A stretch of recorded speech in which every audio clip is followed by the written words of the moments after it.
Daddy ఒక 500 ఇవ్వవా? Raincoat కొనుక్కుంటా. ఏరా మొన్న వర్షంలో దడిసొచ్చినావు, దానికి నేనేమన్నా? వర్షంలో ఎందుకు తడిసి వచ్చినవురా? జ్వరం వస్తే జలుబత్తే అన్నారు. దానికి తమరేమన్నారు? ఏ ఈ వర్షం నన్నేం చెప్తా డాడీ, మంది ఐరన్ బాడీ, ఇదంతా నాకు జుజుబి అన్న డాడీ. మరి రెయిన్ కోట్ ఎందుకు నాన్న? నీది ఐరన్ బాడీ కదా. అంటే నాన్న ఒక్కరోజు 2 రోజులు అంటే ఏం కాదు గాని రోజు తడితే ఎంత టైరైన్ అయినా తుప్పు పట్టాల్సిందే కదా. సర్లే, ఇంత వినయంగా అడుగుతాను కదా, రేపు తీసుకొత్తతి. ఏ ఊకో డాడీ, పోయిన సంవత్సరమే గుణసంచికి 2 కుక్కలు పెట్టి గోరా రెయిన్ కోట్ అని ఇచ్చిళ్ళు. అది తీసుకొని బయట ఓడతాడు, కుక్కలు నా పిక్కలు పీకినాయి. హాస్పిటల్ ఓడతాడు, ఆ పిక్కలు పెరగాలంటే బొక్కలు తినాలన్నారు. ఇంటికి వచ్చుడుతోటే రోజు బొక్కలు అండి అండి నా రెక్కలు పోతానని మమ్మీ తిట్టకుండా తిట్టింది. అది ఇంకా నా చెవుల్లో మారి మోగిపోతానే.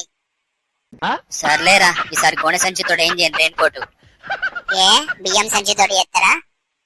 అరే నువ్వు లేనిపోని ఐడియాలు ఇచ్చినావు అనుకో, ఆ బియ్యం సంచితోటి ఎత్తా.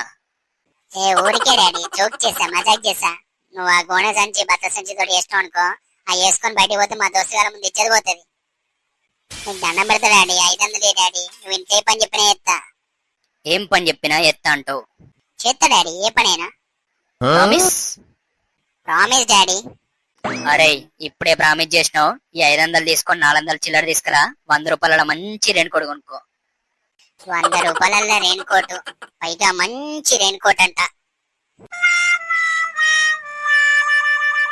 వీడియో నచ్చితే లైక్ చేసి ఇలాంటి మరిన్ని వీడియోస్ కోసం సబ్స్క్రైబ్ చేసుకోండి గాయస్.